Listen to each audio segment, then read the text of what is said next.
nosso podcast de hoje é com o Major Macedo. O Major Macedo é comandante do 15º Batalhão de Polícia Militar.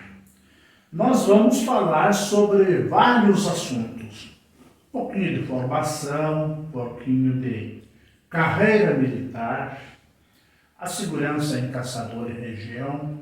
Enfim, são assuntos que interessam para você que nos assiste neste momento. Major, primeiramente eu espaço para os seus cumprimentos e, se o senhor quiser adiantar, um pouco da sua formação. Obrigado, Tony, pelo convite. Assumi o comando aqui em Caçador no dia 26 de abril deste ano. Então já temos aí um pouco mais de 3 meses à frente do comando do 15º Batalhão, Polícia Militar. Foi uma surpresa e ao mesmo tempo um presente. Para mim, eu sou major ainda. A função de comandante do batalhão, como o senhor que já teve vida militar, o senhor bem conhece, é pertencente a tenente-coronel.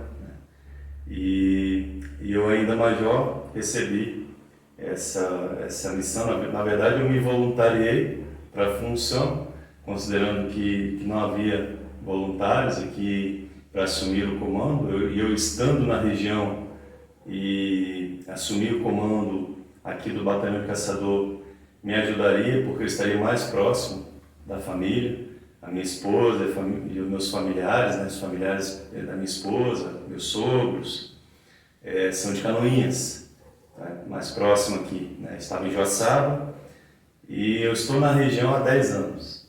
Estou há 12 anos no estado e há 10 anos eu conheço bem a região. Comecei trabalhando em Curitibanos, aí fui para Canoinhas, depois para Joaçaba, aí assumi o comando de Campos Novos e voltei para Joaçaba e agora Caçador. Nesse meio tempo eu comandei também a ambiental de Joaçaba e fui subcomandante da ambiental de Canoinhas. O senhor é da mesma turma do Capitão Alvarenga? O Capitão Alvarenga, ele fez o mesmo concurso que o meu. Mas o senhor foi chamado antes? Isso, fui chamado antes. Eu me formei na Polícia Militar, aliás, eu ingressei na Polícia Militar no dia 1º de março de 2011. Então, um pouco mais de 12 anos, que eu estou na Polícia Militar. Eu sou natural de Vitória, Espírito Santo, sou filho único, formado em Direito. Então, eu tive experiências muito voltadas para a área jurídica. Eu trabalhei na assessoria jurídica regional do Banco do Brasil. Em seguida, fui assessor do Tribunal de Contas. Também fui auxiliar, assessor de um juiz no Tribunal de Justiça, no Espírito Santo. Tudo isso anterior à carreira militar? Antes de ingressar na Polícia Militar. E aí, eu trabalhando, então, eu estava trabalhando como juiz, como assessor do juiz, e estudando ao mesmo tempo para concurso. E aí eu saí da assessoria para advogar, porque como advogado eu teria mais autonomia de ter meu tempo de estudo, de investir no meu tempo de estudos. E também tem alguns concursos que teria que haver tempo também de atuação como advogado para poder fazer. Se não me falha a memória, concurso para promotor de justiça e para juiz. Isso. Precisa de um certo tempo, E o senhor esteve ali, então, algum tempo concurseiro. Isso. Então, aí, o que eu fiz? Para ter essa prática jurídica, eu saí da assessoria jurídica do juiz, porque muitos concursos não consideravam como prática jurídica ser assessor, na época. E aí eu saí, fui advogar e trabalhei como advogado e também como professor na faculdade, lá no Novo Milênio, e também no curso preparatório para concurso, conhecido como CEP, Curso de Evolução Profissional. E aí lá nessas carreiras, então, como advogado, como professor, eu estava garantindo minha prática jurídica e pensando em fazer concursos para a área que eu pudesse trabalhar com direito criminal. Minha ideia, desde cedo, desde novo, eu sempre quis trabalhar, combater o crime, vamos dizer assim, trabalhar no enfrentamento da criminalidade. Eu cresci num município que, na época, na minha infância, tinha uma altíssima criminalidade, em Vila Velha, no Espírito Santo. Eu fui assaltado na minha infância inteira. Eu presenciei diversos assaltos, fui vítima de diversos assaltos. Então eu cresci vendo a criminalidade e como o bairro que eu cresci era um bairro relativamente de classe baixa, né, bairro pobre, e aí muitos amigos se envolveram com drogas, muitos amigos foram presos, amigos de infância. Então eu vi ali a criminalidade de perto, né, convivi muito. E isso afloreceu a sua projeção de futuro é combater a criminalidade. Exatamente. Então, assim, ó, eu fui tomando cada vez mais aversão a essas isso, práticas e... Sabe, cada vez mais vontade de enfrentar essa criminalidade e buscar uma profissão que me permitisse isso. Né? Então, fiz concurso para delegado, para promotor de justiça, até para magistratura também, para juiz e para oficial da Polícia Militar. Esses eram o concurso que eu buscava. Aí eu fui aprovado para delegado em Minas Gerais e aqui para oficial, aqui chamou primeiro, vim e quando me chamaram lá para delegado em Minas eu acabei não optando porque eu já estava aqui há um ano, né? E, enfim, a minha ideia era desde o início então ingressar numa carreira que eu pudesse combater, ajudar a combater, a enfrentar essa criminalidade. E hoje, então, aqui em Caçador, né, pretendo utilizar essa experiência pessoal, né, e também a formação profissional para a gente auxiliar nesse enfrentamento à criminalidade de Caçador, que eu conheço já há alguns anos, algumas operações, já participei aqui, inclusive quando estava trabalhando em Canoinhas, participamos de algumas ocorrências de apoio aqui a Caçador, né? Desde quando eu era tenente, então eu conheço Caçador e conheço toda essa região.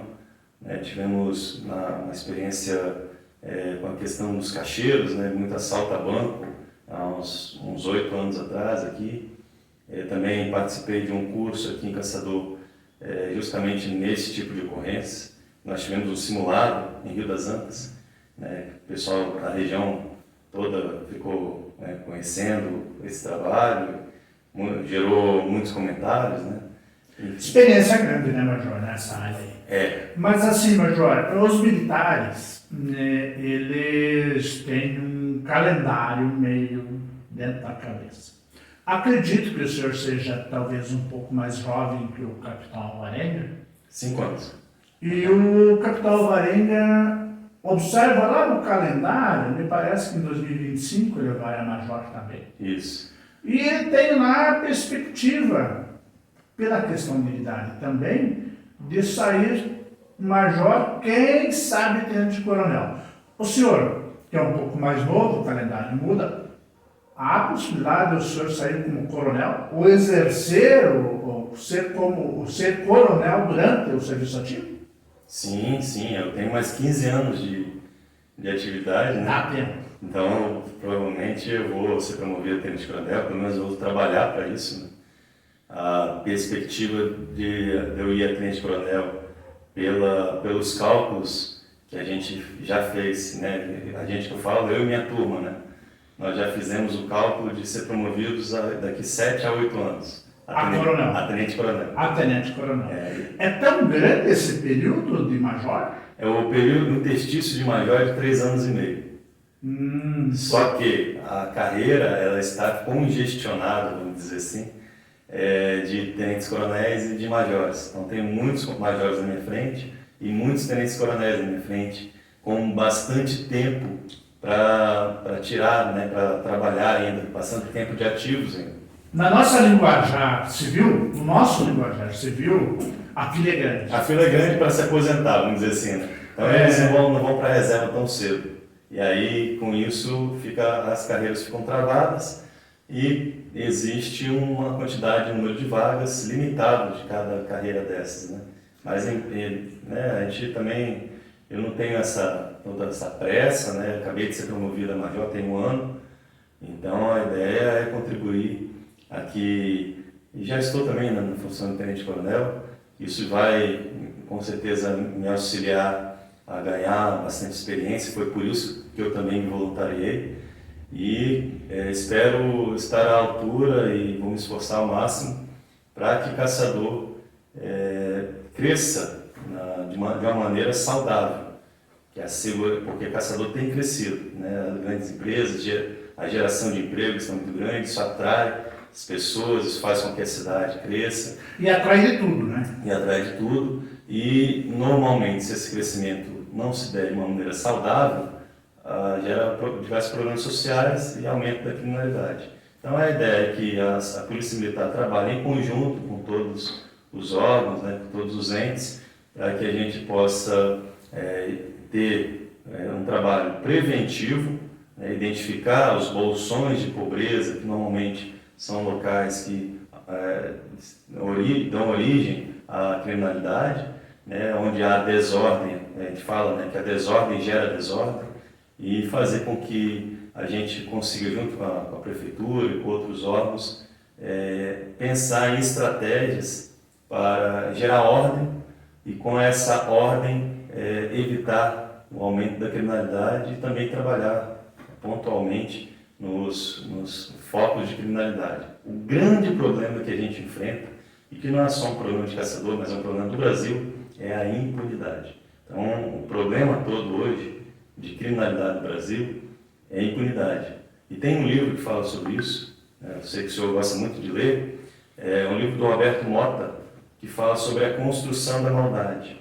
E ele cita exatamente isso. Acredito que quando o senhor era criança, não existia tanta criminalidade. Né? O senhor e as crianças da época do senhor, falo de 40 anos atrás, né? As crianças brincavam nas ruas sem qualquer problema, né, de criminalidade. É claro que a população aumentou, né, mas qual que é o principal fator que fez com que aquela questão da criança poder brincar na rua, das pessoas poderem dormir com a porta aberta, com a janela aberta, especialmente no interior? Agora, nenhuma cidade interior você vê hoje pessoas dormindo com porta aberta e janela aberta com a tranquilidade que se vivia 40 anos atrás. Mais do que isso, Major, olha lá, além da janela, um cadeado. Cadeado, grade. Por que isso aconteceu? Porque a impunidade construiu o aumento da criminalidade. As políticas públicas, né, e a legislação voltadas para diminuição carcerária fizeram com que diversos institutos, diversos benefícios para o criminoso fossem criados. Benefícios como livramento condicional, liberdade provisória, saída temporária, progressão de regime.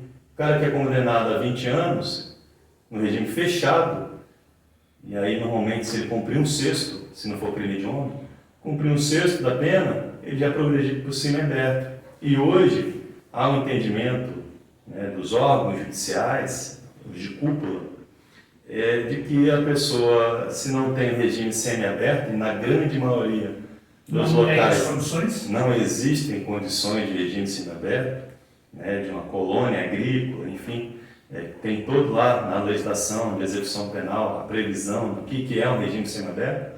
Se não existem essas condições, o que o judiciário tem feito?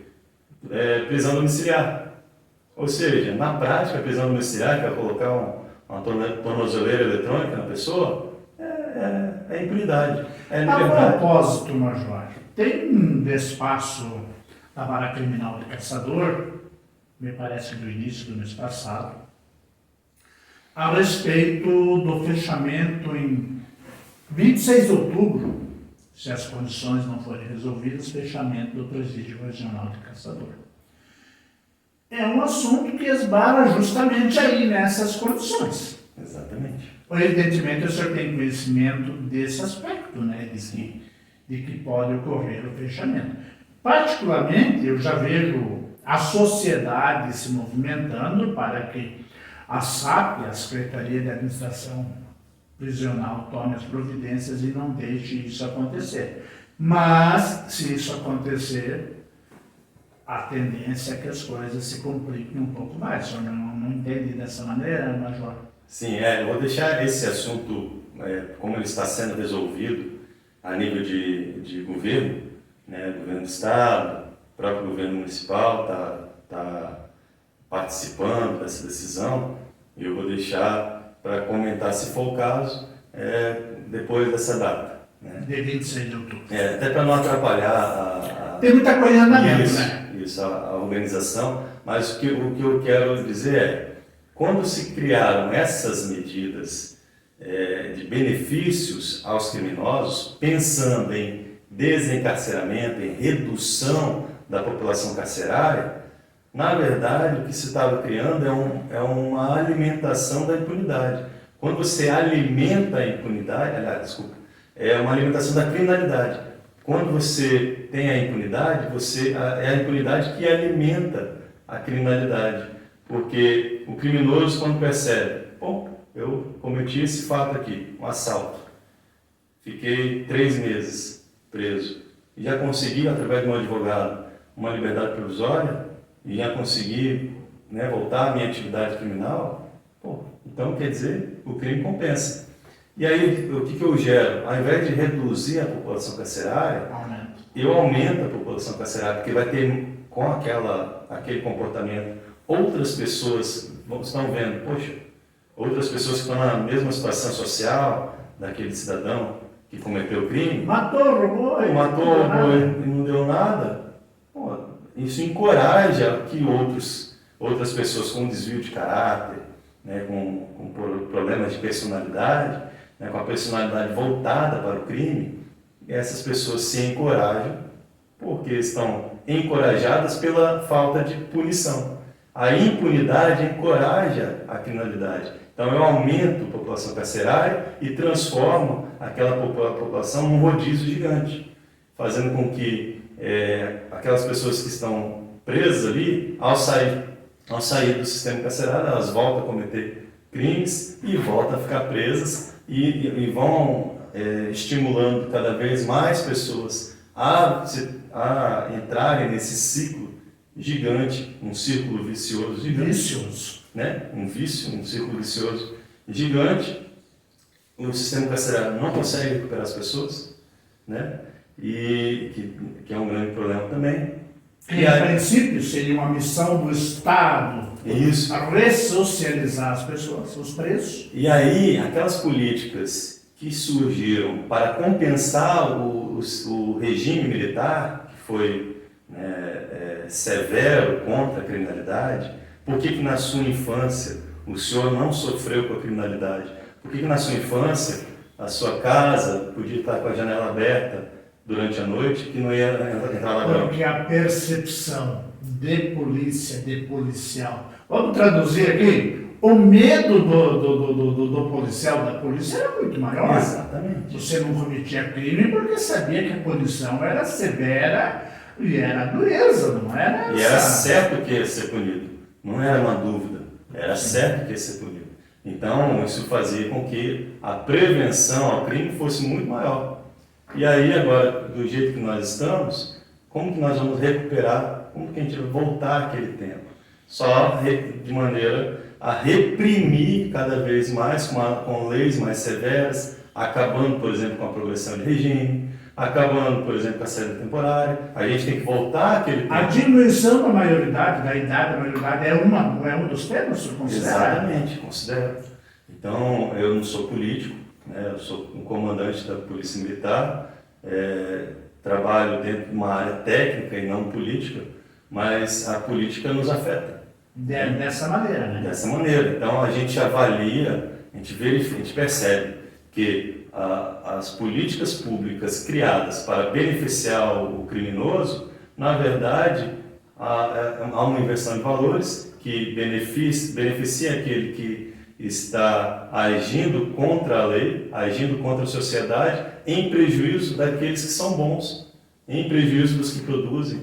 Então, em qualquer sistema, se você tem um sistema, se você não atende à meritocracia, não vai dar certo, né? Se você beneficia o mal para e em contrapartida você não beneficia o bom, o mal não vai melhorar e o bom vai ser prejudicado pelo comportamento do mal. Como se diz no futebol, beneficia o infrator. Isso, se você beneficia o infrator em prejuízo da pessoa que se comporta adequadamente, você está desestimulando a pessoa que se comporta adequadamente A ser do bem, a praticar o bem, a não praticar isso. Isso, e a pessoa que está sendo beneficiada, com o infrator que está beneficiado, não vai melhorar e ainda vai estimular outras pessoas a se comportarem como ele. Isso é óbvio, na minha visão isso é óbvio, respeito quem pensa diferente, mas olha, acredito que muita gente vai concordar comigo. Major, o coronel, acredito que é reformado, Lopes, que é um caçadorense, que foi comandante do 15º Batalhão, isso mais ou menos quando o senhor estava ingressando na academia. 2011. Por ali, acredito que por ali, uma vez eu tive uma conversa com ele e ele falou assim, olha, eu estou com uma dificuldade imensa no batalhão, porque não tem mais tenente. Não tem mais tenente, é tudo aspirante, não tem tenente, não tem, tudo capitão-major e o trabalho vai complicando. Isso foi anterior à chegada do hoje capitão Fischer, capitão Alvarenga, foi um período ali antes. Continua ainda essa carência de efetivo de oficiais para assumir posições de comando nos municípios, nas companhias do batalhão, da região, ou hoje está mais tranquilo? Não, nós estamos com um bom número de oficiais. Com relação ao número de efetivo, esse é um problema generalizado de todo o Estado. A questão do efetivo, Major, é uma questão... quando eu morava no Paraná, a gente via nos jornais, na época não tinha site de notícia, a internet não existia, mas a gente via nos jornais. Prefeito de Lajeados do Sul vai a Curitiba em busca de efetivo policial. Aí vim embora para Santa Catarina, fui trabalhar em rádio em Freiburgo. Prefeito de Freiburgo, prefeito de Videira, prefeito de onde, vai a Florianópolis em busca de efetivo policial. Da primeira citação que eu lhe fiz, eram há 40 anos, mais ou menos. Hoje nós estamos em 2023 e as manchetes hoje dos sites e também dos jornais é a mesma. Carência de efetivo. Qual é a solução desse problema que parece crônico?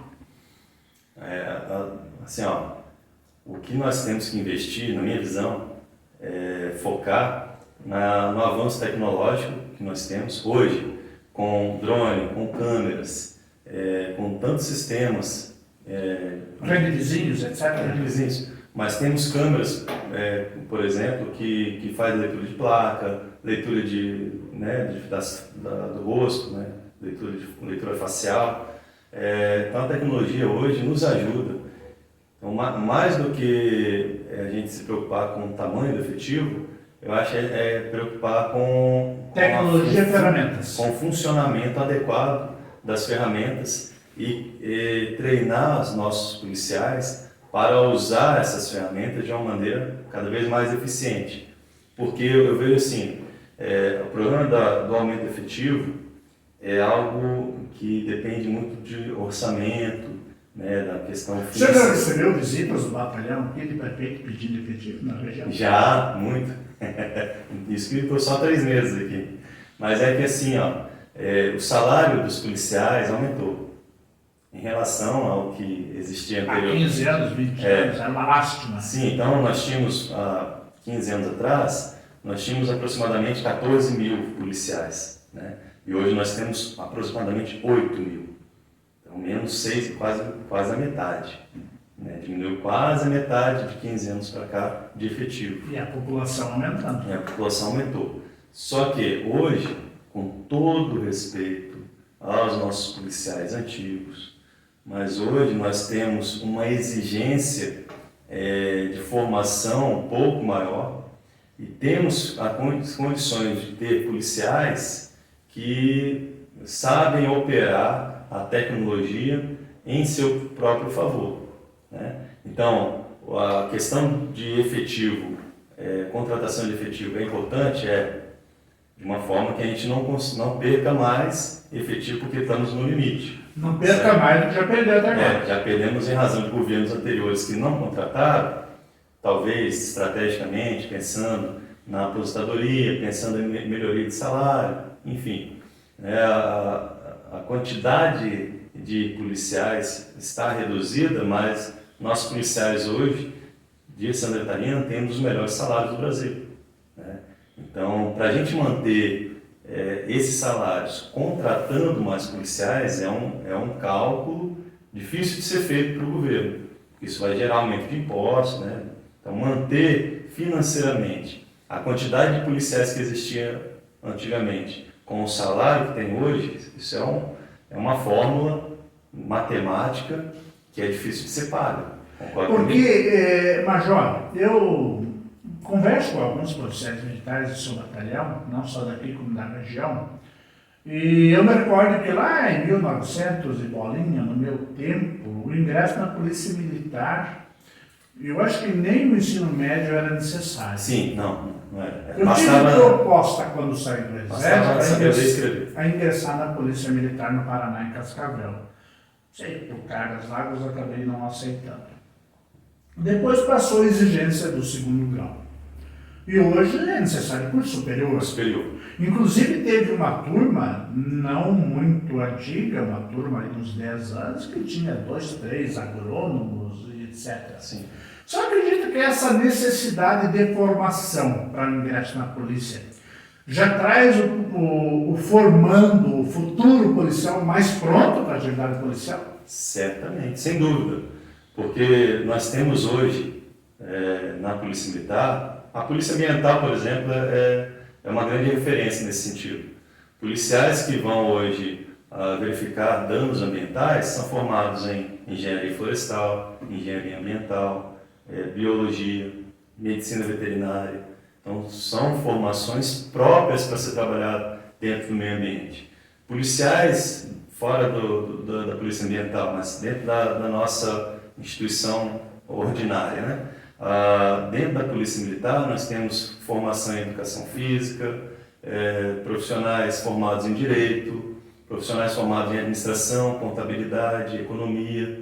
E aí eu pego aquele policial formados em comunicação social, jornalismo, e aí eu retiro daquele profissional policiais preparados para lidar de uma maneira mais eficiente em determinados setores da polícia. Em diversos setores. Até no atendimento a uma ocorrência, apesar de não parecer muito útil o cara ser formado, policial, né? Esse profissional ser formado em administração, em economia, mas essa pessoa passou por formações dentro da área de filosofia, sociologia. Na faculdade você sabe disso, né?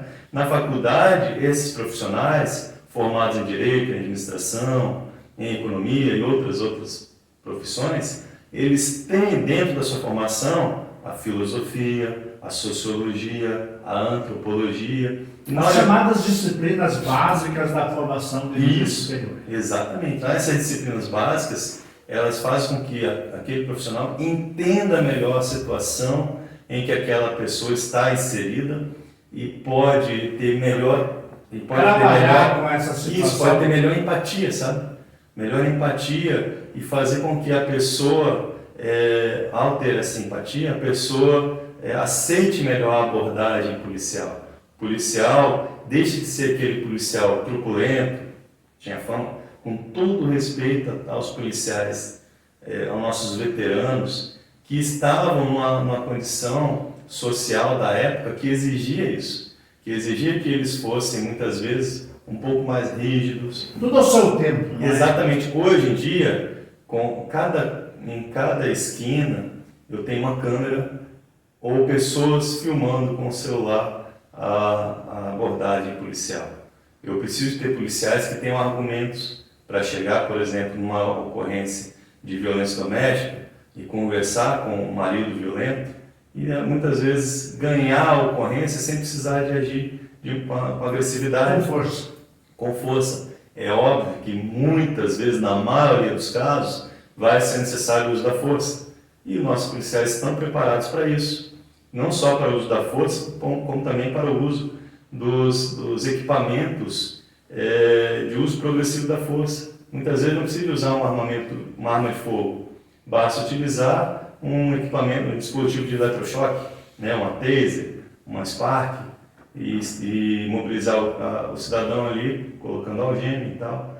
Então, assim, mas a pré-formação em áreas da filosofia, antropologia, sociologia, faz com que aquele profissional, policial militar, ele tenha melhores argumentos para conversar com as pessoas nas ruas, para fazer um atendimento preventivo em estabelecimentos comerciais, para trabalhar dentro do PROERD, trabalhar em situações de estudante cidadão, né, nos programas preventivos, atender ao produtor rural. Então, estou falando aqui alguns programas preventivos que nós temos, aproveitando. Eu quero conversar com o senhor um pouquinho sobre isso. Eu olhei ali no site da Polícia Militar de Santa Catarina e vi que a Polícia Militar tem 5 programas chamados programas institucionais. Isso. Tem o PROERD, tem o Estudante Cidadão. Nós temos a Secretaria de Programas Institucionais que coordena todos eles. E eu lhe pergunto, esses programas institucionais, qual a importância que o senhor acha que esses programas têm para a ação da polícia? Porque eles me parecem prevenção, é isso? Exatamente. A função da polícia, a principal função da Polícia Militar, a missão da Polícia Militar, ela é preventiva. Nós existimos para prevenir crimes. Quando a viatura da Polícia Militar passa com o giroflex ligado nas ruas, é justamente para prevenir o crime. Quando o policial militar está parado na frente do banco, é para prevenir crimes. A pessoa que sai da faculdade, na faculdade tem uma dupla de policiais na rua, na calçada, parado, olhando o movimento da rua, as pessoas que estão saindo daquela faculdade de noite saem tranquilos. Pô, posso passar aqui que aqui não vou ser assaltado. Por quê? Porque tem 2 fardados ali. A farda é ostensiva um simples olhar, né, olhando de relance, você já identifica que ele tem policiais. O criminoso não vai cometer um crime na frente do policial militar. Não vai cometer um crime no local que ele sabe que tem uma câmera, que tem uma viatura rondando da Polícia Militar naquele local. Porque sabe que vai ser flagrado. Porque sabe que vai ser flagrado, que vai ser preso em flagrante. Então, a missão principal da Polícia Militar é essa, prevenção. E por isso que a gente investe também em programas preventivos, porque essa é a nossa missão. Então, aqui em Caçador, assim como todo o Estado, nós investimos nos programas preventivos, que são a Rede Maria da Penha, que é a Rede Catarina, né, que protege as vítimas de violência doméstica, a Rede de Segurança Escolar, que está muito em atenção hoje em dia em razão dos problemas de ataques às escolas que nós tivemos, a Rede de Segurança Rural, o PROERD, o Estudante Cidadão, e outros que não me fogem a memória aqui agora, mas nosso foco é prevenção. Mas já voltando ali à questão do efetivo, você me corrija aí se eu estiver errado na minha colocação.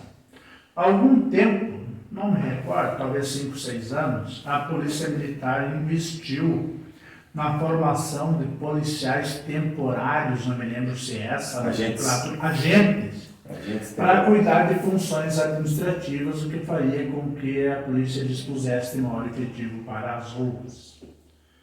Agora, com a questão que aconteceu, esses crimes em escolas, que aconteceu lá em Saudades, no Atlético, aconteceu em São Paulo, lamentavelmente aconteceu em Blumenau, houve uma nova ofensiva política para coibir essa situação e foi criada a questão da segurança escolar.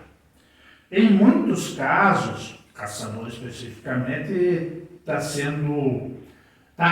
estará havendo um aumento efetivo da Guarda Municipal para também dar um certo apoio a isso. E na polícia, me parece que foram chamados policiais antigos, aposentados, para cuidar dessa situação. Como é que o senhor avalia essa questão toda? Segurança escolar e Caçador, região da sua abrangência? Na medida do possível, estamos bem atendidos na segurança escolar. As principais escolas hoje estaduais têm policiais armados, nossos veteranos cuidando ali da segurança das crianças. Só que esse é um assunto, ele é muito complexo e polêmico também, né? Ele é complexo porque a gente tem que trabalhar na questão da prevenção, que é possível prevenir ataques às escolas, e eu falo sobre isso nas palestras. Eu fiz já palestras abrangendo mais de 4.000 professores aqui na região. Então, desde que aconteceu aquele fato em Blumenau, a Polícia Militar tem trabalhado tanto no sentido de conhecer e estudar o assunto. Então, foi buscado conhecimento no FBI dos Estados Unidos, que é o país que hoje tem o maior número de ataques a escolas do mundo. Foram mais de 400 ataques, quase 500 ataques às escolas, né, nesses últimos 20 anos. E no Brasil, nos últimos 20 anos, nós tivemos 27 ataques. Proporcionalmente é um número pequeno, porém, para quem não estava acostumado... Isso, e nos últimos 2 anos, nós tivemos metade disso, ou seja, em 20 anos, 27 ataques, e em 2 anos, sendo os últimos 2 anos, aproximadamente 12 a 14 ataques. Então, a gente tem que trabalhar esse assunto numa abordagem tanto preventiva quanto reativa, que é após, se acontecer, o que fazer. Então, esses 3 meses que eu estou aqui, nos últimos 2 meses foi praticamente voltado para isso, de treinar os professores a saber o que fazer e como prevenir. A prevenção, vou tentar resumir, é uma palestra de 1h30, né? Então vou tentar resumir aqui em 3 minutos. Prevenção. Primeiro, eu tenho que saber quem são os jovens que fizeram isso no passado. Aquelas 400 e poucas ocorrências de ataques às escolas e as 27 ataques às escolas que nós tivemos no Brasil, 400 e poucos nos Estados Unidos. Essas ocorrências têm algo em comum, os agressores? É um estudo. É um estudo. O que tem de comum entre eles? Então, eu revelo aqui para os seus ouvintes, telespectadores. O que tem de comum entre eles é que são homens, jovens, entre 13 e 30 anos, isolados socialmente, abandonados emocionalmente pela Isolados socialmente, traduza para nós. Não têm amigos, não se envolvem em esportes, não se envolvem em atividades... Não tem convívio social. Não tem convívio social, se isolam jogando jogos violentos, jogos eletrônicos violentos. Eles sofrem humilhação e bullying muito fortemente nas escolas. E aí constroem dentro de si um ódio generalizado, um ódio muito grande pelo ambiente escolar ou por algum outro ambiente que tenha a ver com o seu sofrimento psicológico e emocional. Colega, professores, diretores, etc. Comunidade escolar. Isso, ele acaba nutrindo um ódio, uma sede de vingança contra aquele ambiente. E ele é muito agressivo, muito violento, é violento contra os pais, é violento contra os professores, contra seus colegas de escola. Então esse é o perfil de jovens. E muitas vezes foi planejado.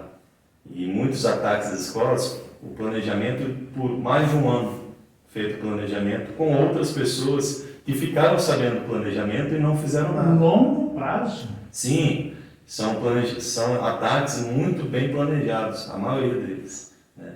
Então, há registro de ataques que não foram planejados, mas são exceção. Então, a grande maioria dos ataques, ela é planejada por muito tempo pelos aqueles agressores, né? E às vezes ele com a ajuda de mais alguns. Isso, e com um perfil ali suicida e pessoas que não sabem lidar bem com a frustração, né?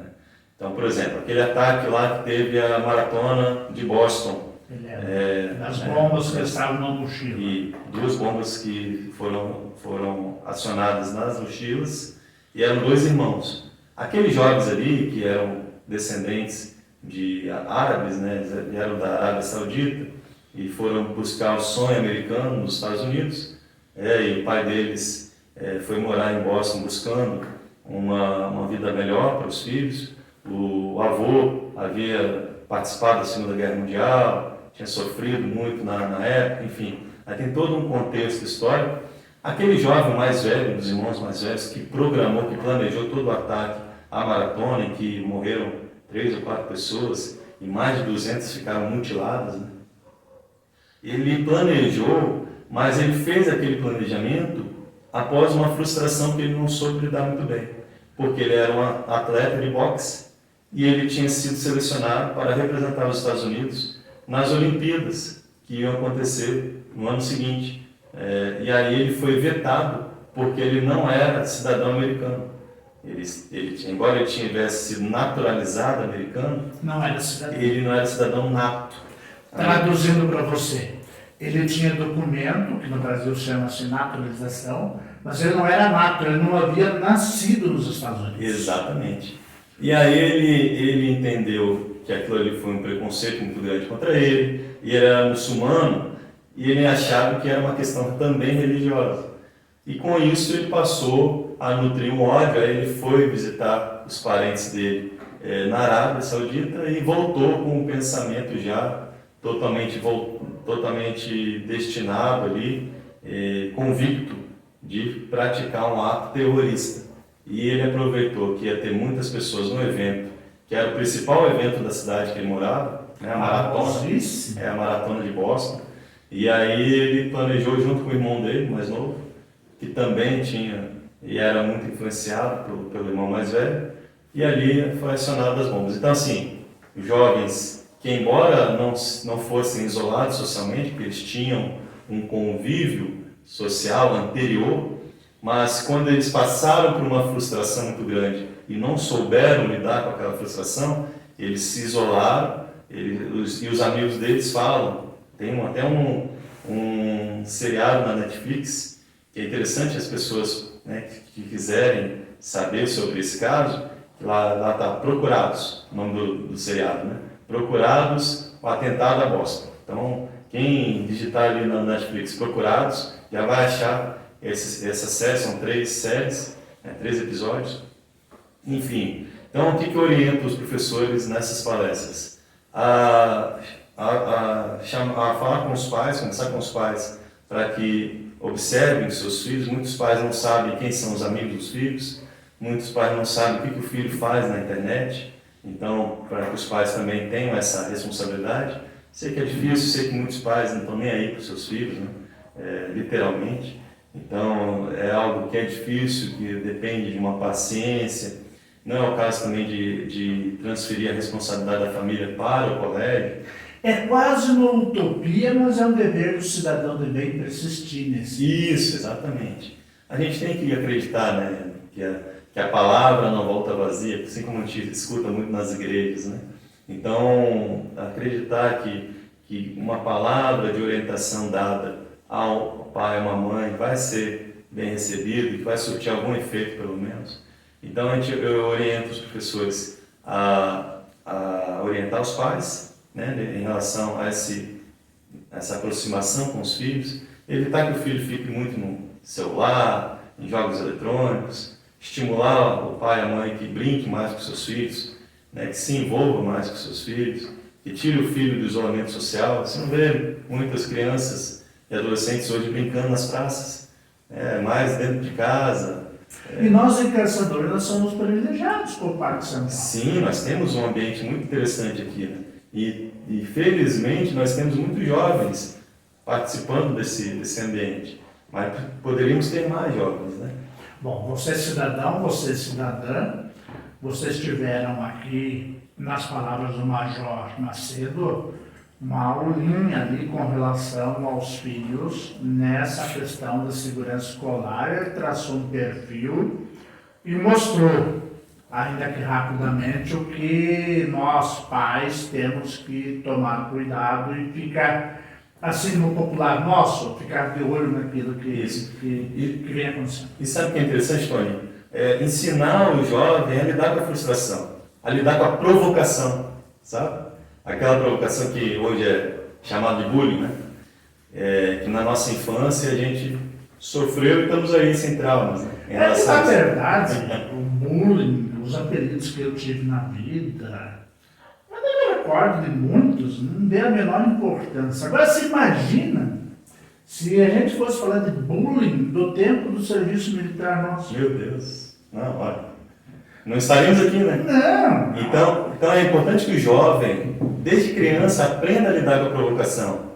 Porque imagina, no trânsito, você se for provocado, e aí parou ali, ó, fechou. O cara não te viu, tá fechado, você sai com uma arma. Você sai com a arma na mão e vai matar a pessoa? Pode, né? Então, é isso que acontece, a pessoa não aprendeu a lidar com a provocação. Qualquer mínima provocação, ela vai agir de uma maneira desproporcional. Então, a criança, o adolescente, né, desde cedo deve ser ensinado a como lidar com as provocações. Por que eu estou falando isso? Porque muitos desses jovens que fazem os ataques às escolas, eles não sabiam como lidar, não souberam como lidar com as provocações da infância e nutriram dentro deles um ódio gigante. E o entorno nem sempre tinha conhecimento suficiente para ajudar essas pessoas. Exatamente, os professores, pais. Pais. O entorno. Então, identifique, seu filho está se isolando muito socialmente, não quer sair para a rua para brincar, né? Você conhece quem são os amigos dele, então procure se envolver mais e aí estimular a ensinar seu filho, né, sua filha. É mais homem, né? As meninas, elas não pertencem a esse... Tanto a esse ambiente. Não pertencem.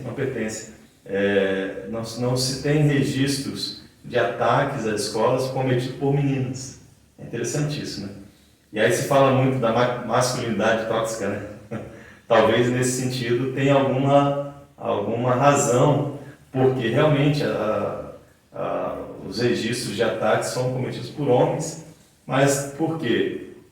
Tem a questão da testosterona e tem a questão do orgulho masculino, né, que incide muito nesses casos, e a menina, ela sabe lidar melhor com a provocação, normalmente. Ela tem mais habilidade social que o homem, ela tem mais habilidade de fala, ela fala mais.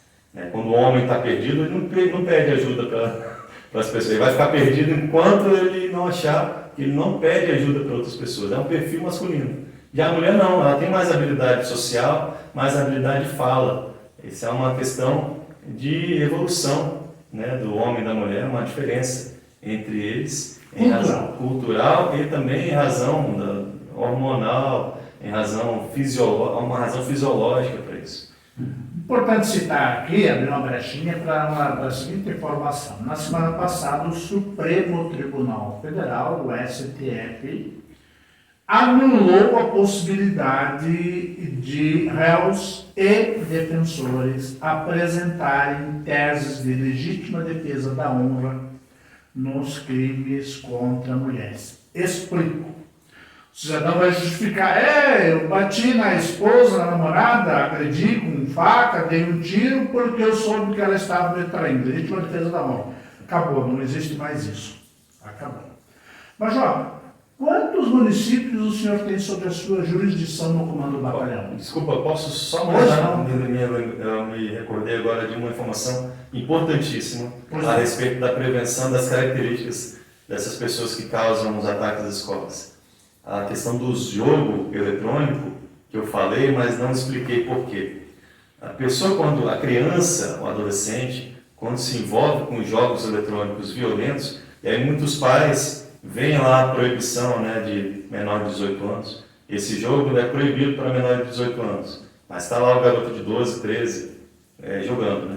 Vou dar um exemplo, o GTA, é um jogo muito famoso, que ali o personagem que é controlado no GTA, ele atropela as pessoas, ele esfaqueia, ele atira, ele mata, e aí aparecem as estrelinhas da polícia militar, das polícias, né, atrás do bandido que fez aquilo, e aí vai lá e mata o policial, aí aparecem mais estrelinhas, enfim, esse jogo, assim como os outros jogos, diferentemente de um filme de ação em que o adolescente está ali passivamente só assistindo, no jogo eletrônico ele está ativamente com o controle matando, ele está ativamente com o controle atropelando, e até determinada idade o jovem não tem o lóbulo pré-frontal do cérebro totalmente... É psicologia. Psicologia, medicina, neuropsicologia.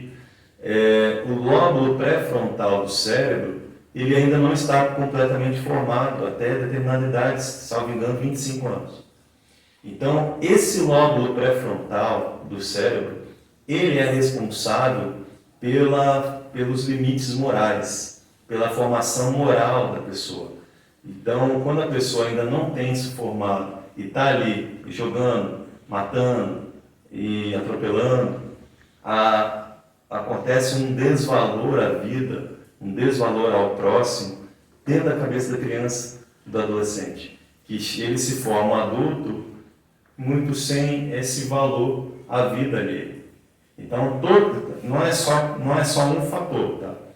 Todos esses fatores que eu citei, juntos, eles podem resultar nesse cidadão, na formação de uma pessoa que é um risco para si próprio, e para a sociedade. Porque no final das contas, muitos desses casos acontece suicídio, e também para a sociedade, né? Então, um jovem como esse, com todos esses fatores que eu citei anteriormente, ele tende a ser um risco para si próprio e para a sociedade. E aí, em seguida, eu falo com os professores sobre como reagir. E aí a gente fala sobre o protocolo de fugir, esconder e lutar, que aí também vai mais 45 minutos falando sobre isso. Quantos municípios o senhor tem sob o seu comando? São 13 municípios. Eu vou tentar lembrar de todos eles aqui, né? Caçador, Videira, Freiburg são os maiores, né? Cada um deles tem oficiais ao comando. E aí nós temos Salto Veloso, Iomerê, Pinheiro Preto, Tangará, Ibiã, Calmon, Macieira. Timbal Grande. Não, Timbal Grande não pertence a gente. Não pertence. Nem Arroio 30. Arroio 30. Estão faltando 2. Mas enfim. São 13. São 13 municípios. Lebombré e Timbal Grande pertencem a Curitibanos? Isso. Rio das Antas, e agora faltou um. E como é que o senhor avalia a gente na imprensa? Monte Carlo. Monte Carlo. Duas coisinhas que é importante falar aqui. A gente na imprensa procura tratar com certa atenção redobrada dois aspectos em termos de notícia. O episódio do ataque à escola em São Paulo e de Blumenau causaram na imprensa nacional os grandes veículos de comunicação, Estadão, etc., provocaram uma discussão que internamente nos municípios menores já existia. Como tratar isso? Como noticiar isso? Como enfatizar uma informação?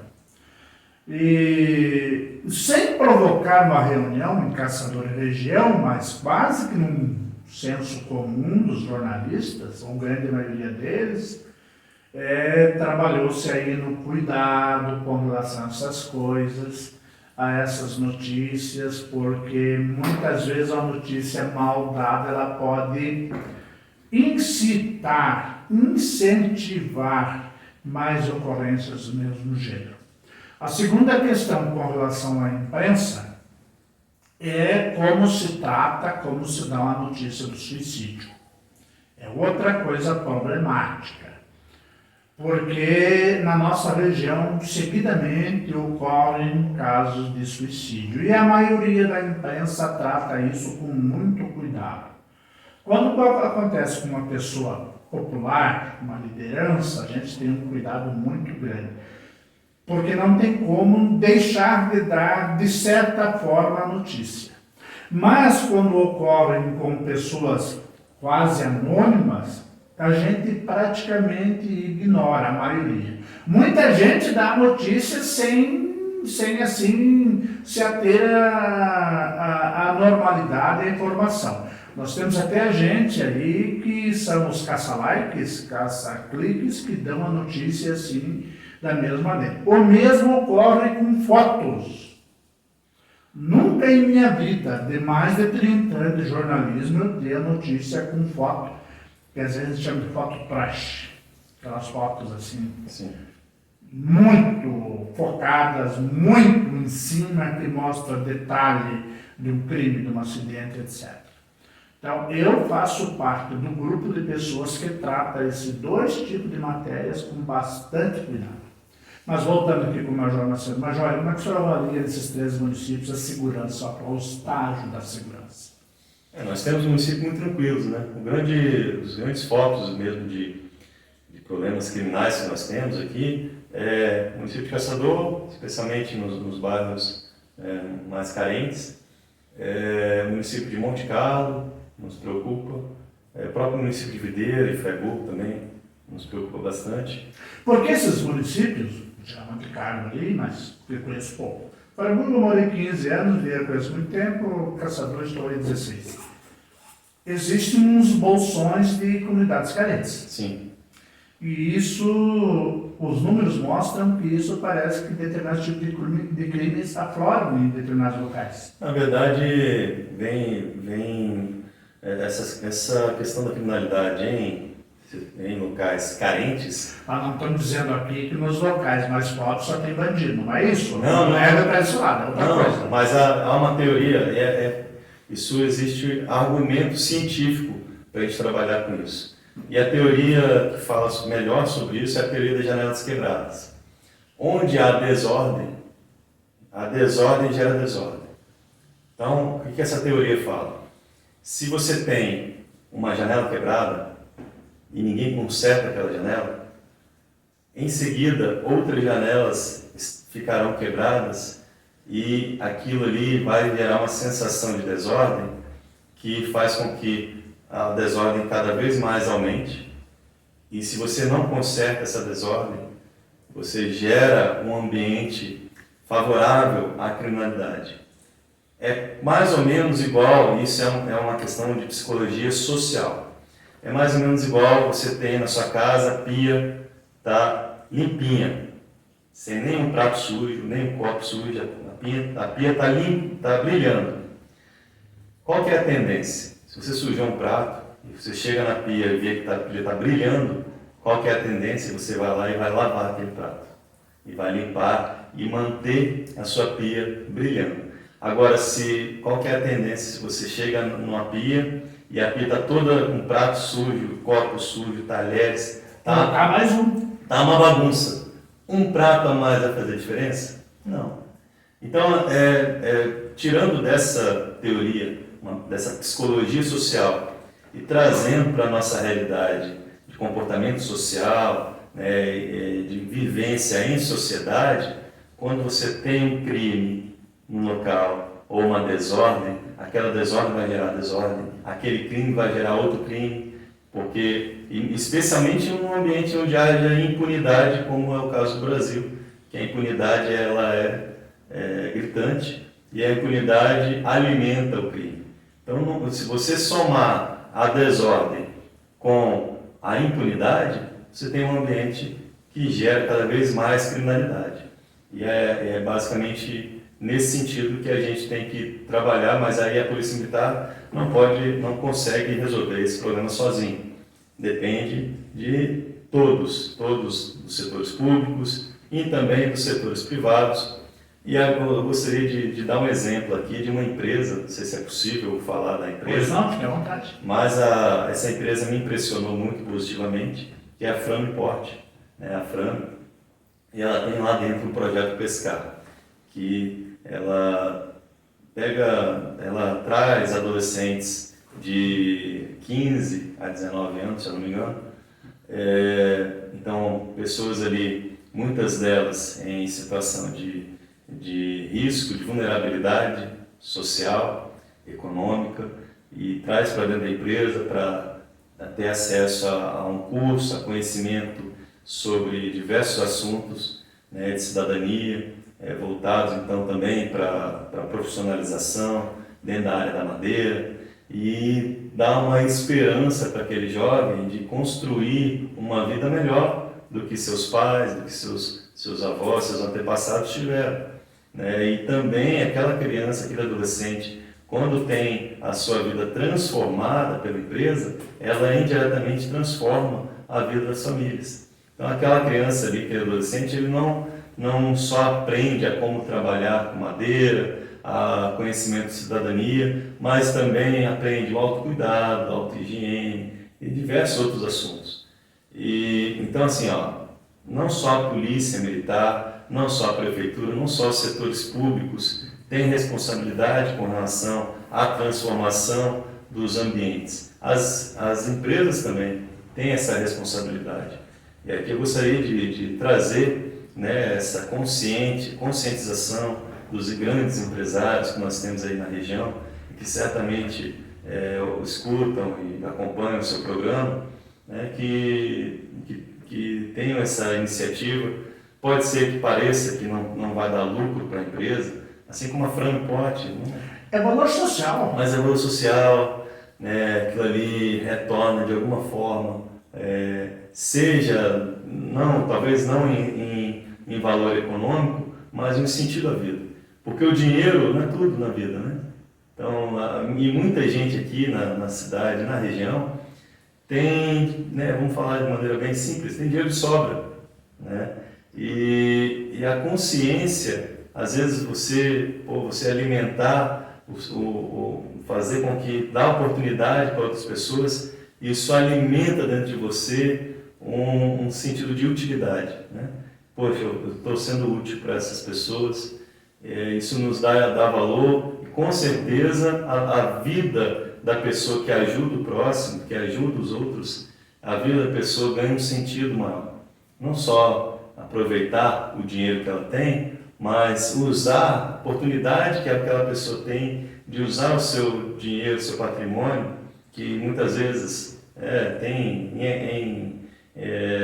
um patrimônio, né, mais do que precisa para viver. Sim, mais do que é necessário para viver, né? Então, com aquela oportunidade que a pessoa tem nas mãos de ajudar outras pessoas, ainda que seja uma ou duas pessoas, mas já vai ajudar bastante na questão da segurança pública, na questão de prevenção. Pode ser que eu, num universo de 70 adolescentes, como a Fraport faz, ela consiga auxiliar efetivamente 7, vamos dizer, 10%. Se 10% daqueles jovens tem sucesso na vida, foi graças à iniciativa da Fraport, e já é uma grande coisa para a cidade, para a região, porque aquelas pessoas vão ter a oportunidade de ajudar outras pessoas lá na frente. Bom, eu sabia que algum dia a oportunidade de dizer o que eu digo agora surgiria. Seu Augusto Francio, saudosa memória. Mais uma vez, demonstrado aqui o seu exemplo, o seu Augusto Francio, que nos deixou aí um período. Mas os exemplos dele estão aí, o Major acabou de citar. Eu nem tive a felicidade de conhecê-lo. As ajudas de Augusto Francio com a PAI, com o projeto Hospital Nascer. O seu Aurélio continuou na empresa, Maria Fernanda, que assumiu o lugar do seu pai. Empresa séria, como a maioria das empresas aqui em Caçador, está aí um exemplo. Perceba, Tony, que pessoas como o seu Augusto se tornam inesquecíveis, né? E ele se tornou inesquecível pelo dinheiro dele? Não. Pelas ações. Pelo amor. A terra. Pelo amor e pelo carinho que ele teve com relação às pessoas. Então, muito mais vale você se tornar inesquecível pelos seus gestos, né, pelas suas atitudes, do que pelo seu patrimônio, né? Então, eu sei que às vezes pode ser pesado ouvir isso, né? Mas é um pedido aí de uma pessoa que vê na segurança pública esses gestos na prevenção da ordem pública. Gestos como esses são fundamentais para nos auxiliar e auxiliar de uma maneira geral a cidade, ao município de Caçador a crescer de uma maneira saudável, porque a gente está crescendo, o município vai ficar cada vez maior, e com essas pequenas ajudas, né, que são grandes ajudas para as empresas, mas num universo de tanta carência que nós temos na região, pequenas ajudas vão se somando e que se tornam grandes o suficiente para atender a todos. Bom, Major Macedo, eu deixo aqui a oportunidade para as suas considerações finais. Bom, Tony, agradecer, né, a oportunidade, dizer que a segurança pública ela depende de todos. O papel da Polícia Militar é bem difícil.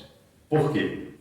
Somado à questão da impunidade, que foi tão falada aqui nessa entrevista, nós temos para fiscalizar a atividade policial, Corregedoria, Judiciário, Ministério Público, Imprensa, todos os grandes órgãos que tem poder na sociedade, imprensa, Ministério Público, Poder Judiciário, a própria Corregedoria da Polícia Militar, todos em cima da atividade policial.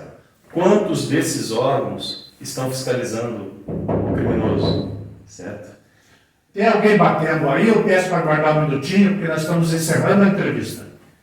Por outro lado, para o criminoso tem Defensoria Pública, Direitos Humanos, o Congresso Nacional, através dos legisladores, com medidas legislativas sempre favoráveis, criando saída temporária, progressão de regime, diversos outros benefícios. Então, essa luta do bem contra o mal, ela é totalmente desproporcional para o policial militar. O policial militar, ele tem corregedoria, Ministério Público fiscalizando, o Judiciário fiscalizando, a imprensa fiscalizando, defensores, advogados dos criminosos fiscalizando, direitos humanos fiscalizando. E eu deixo essa crítica como reflexão. Se fala muito em aumentar o efetivo, né? Se fala muito em aparelhar o policial com equipamentos, mas não se fala em punir o criminoso. Há uma inversão total de valores. Recentemente eu ouvi uma pessoa falando que um legislador aqui no município falando o seguinte, que uma vítima foi furtada 2 vezes com o seu veículo, teve o seu veículo furtado 2 vezes. Pô, será que essa pessoa não entendeu que é importante ela guardar o carro dela na garagem? Ela está deixando o carro na rua, ela está contribuindo para o crime. A vítima é responsável pelo crime que ela sofreu? Inversão total de valores. Porque não se tem a consciência de responsabilizar o criminoso. E o criminoso, se fala muito que ele é vítima da sociedade, porque ele cresceu numa comunidade carente, que ele não teve oportunidade na vida. Eu cresci numa comunidade carente. Eu também. Então, assim, você não se responsabiliza por seus atos? Claro. Então, nós devemos responsabilizar as pessoas pelos seus atos. Elas não são vítimas da sociedade, são vítimas das suas próprias decisões. Elas são livres para escolher o caminho que elas quiserem.